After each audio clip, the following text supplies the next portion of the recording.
So we're about to start the second day of exams here at the University of Fun.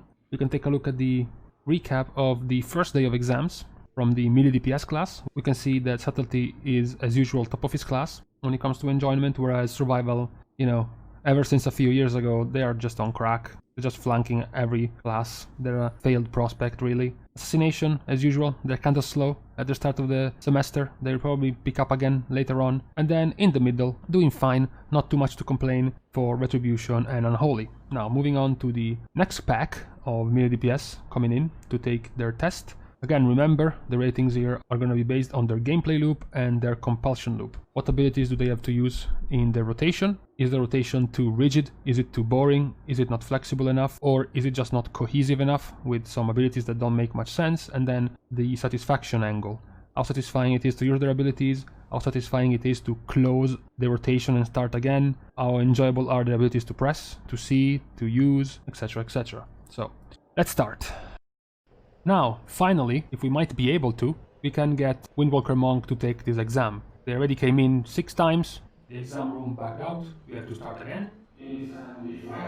And now, hopefully, we can go over Windwalker Monk, since they came in 7 times already, and every time the exam room kept glitching out. Now, sitting down in the examination room, we have Windwalker Monk. This is the 8th time we try this shit. Hopefully, Blizzard has fixed the examination room.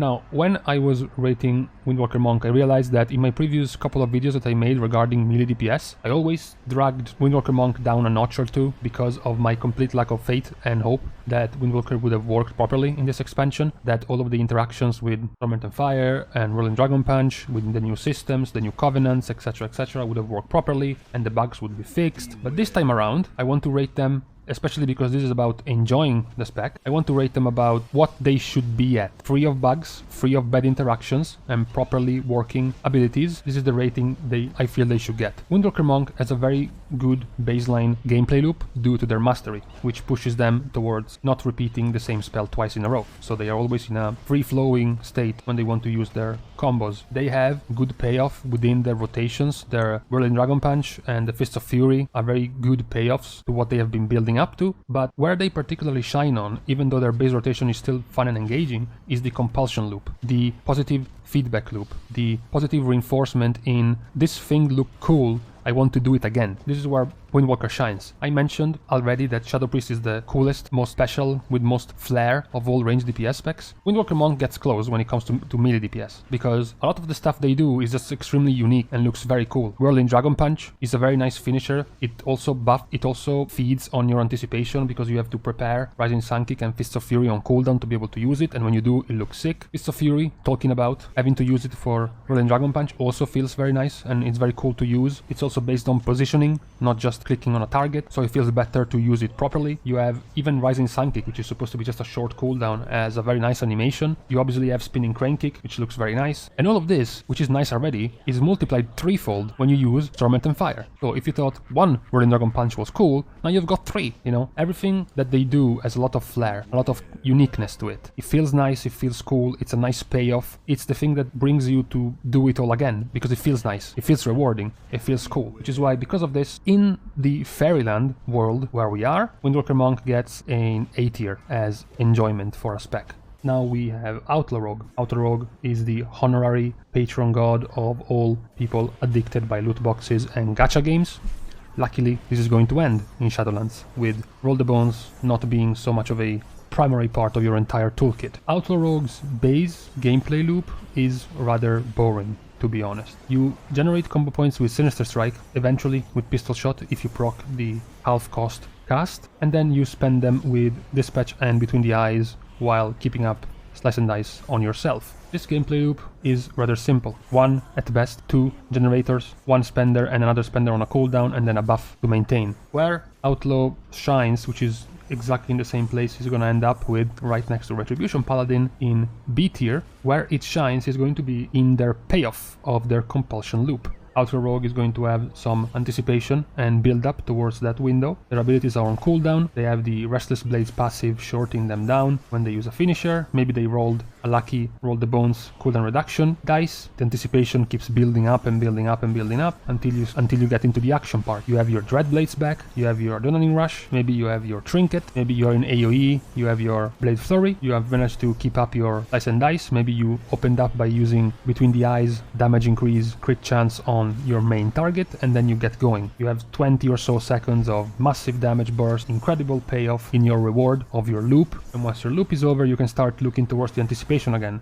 The cooldown reduction. Okay, how's my Slice and Dice? Do we have to reapply it? How about my Between the Eyes? My Blade Flurry? Is it back with cooldown reduction? So it is a very strong loop when it comes to big cooldowns. Their base rotation is still pretty boring and pretty monotone. Staying next to Ret, I think, is the correct choice. They function extremely similarly, so they are a nice fit to be next to each other. Now we have Arms Warrior. Disclaimer, this is probably the first spec I'm mentioning that has a more clear divide between the way they work in Mythic Plus and the way they work in raids. I think that for raids this rating should be bumped up a tier, and the higher the gear goes probably the more tiers, because of the way Arms depends on execute. So we have to make that distinction. Arms Warrior base gameplay loop is rather simple. Arms Warrior base gameplay loop is rather simple and old school. Mortal Strike, Whirlwind if AoE, and Slam if single target. Essentially neither, since they use Fervor of Battle all in one, and then they use Overpower as an extra Empower ability for their Mortal Strike. And that's it. With Fervor of Battle, using Whirlwind and Slam together, it is literally 3 abilities. Outside of execute phases and sudden death giving you free executes, that is 3 abilities. Warbreaker or Colossus Smash are on a 45-second cooldown, and Bladestorm is on a 90-second cooldown. So that is very, very skinny toolkit for damage dealing. I put them in C tier purely because of how short their toolkit is. I already mentioned the rating of Unholy being saved despite their very skinny toolkit for basic damage by the cooldowns, and Arms Warrior just doesn't reach that level. Yes, their crowning jewel is their execute phase and their Warbreaker into Bladestorm combo, which is always very cool, very nice. Their Bladestorm is iconic, it looks amazing, nice sound, nice feel. The gameplay loop has a nice finisher when you use that, but I don't think it's enough. Once you have done with Warbreaker, once you have done with Bladestorm, you're back using Mortal Strike on cooldown. The only finesse in your gameplay loop is trying to stack up the damage of your Mortal Strike with your Overpower, and then any excess rage is dumped into Whirlwind, talented by Fervor of Battle, and that's it. You know, it's way too simple. Me being a boomer, I still enjoy it. It's still an old school spec, but for the general populace, Arms stays in C tier. So I've just come back from a seminar held by Professor XX Illidan 69XX, so I feel like I'm ready now to delve into Havoc Demon Hunter. Havoc is essentially the rule of cool trope personified in a World of Warcraft specialization. They are the press A for awesome SSS style type of spec. Their base rotation is rather simple. Their base gameplay loop, they generate Fury with Demon's Bite and also Immolation Aura, and then they spend it with Blade Dance, with I-Beam, and as a spender filler, Chaos Strike. However, they do have some slight options. They have, for example, 3 different types of spenders. They can choose which ones to use and when. Immolation Aura is kind of like an extra to use besides their Demon Bite, and talents give them more choices between Fel Barrage, Glaive Tempest, Fel Blade, and Essence Break, which are never taken but worth mentioning. The real winner of Demon Hunter is their compulsion loop in using their cooldowns. Everything they do is essentially planned to just look cool. I-Beam, Metamorphosis, Blade Dance, Glaive Tempest, Fel Barrage, even their AoE for stunning, Chaos Nova, looks cool and sounds cool and has a cool effect. Even their Backflip, which is supposed to be just a movement ability like Vengeful Retreat, or their Forward Dash, Fel Rush, it all looks cool. I touched on this before in their Mythic Plus video. Now they also have a build which is going to put Throglaive and Fel Rush and Vengeful Retreat in their base rotation to make them look even cooler. Their build up into action into reward is very nice, because with all these things they start to have quite a few cooldowns that can line up together, and they have to wait for, and they have to look for, and wait for them in anticipation, in excitement, from Fel Barrage to Glaive Tempest to I-Beam, with the other build with Fel Rush as well as Immolation Aura. So There's a lot of things that are going to be coming up for your big action rotation into the great payoff of the damage you did. In short, to me, Havoc Demon Hunter is essentially the class to cheat to get an easy S tier. It's just intentionally manufactured by Blizzard to lure in edgy teens, so it's going to get an easy S tier because of that. So it's kind of unfair, but that's how it goes. And with this, the second part of our Melee DPS fan ranking is done. The exams are over. So the results today have been, I believe, expected by most of you. Havoc being there, maybe a surprise with Windwalker. Sometimes people forget too often that it is, in the end, a pretty fun spec when it works. Maybe the biggest fluctuating changes could be around Arms and Outlaw being in CMB.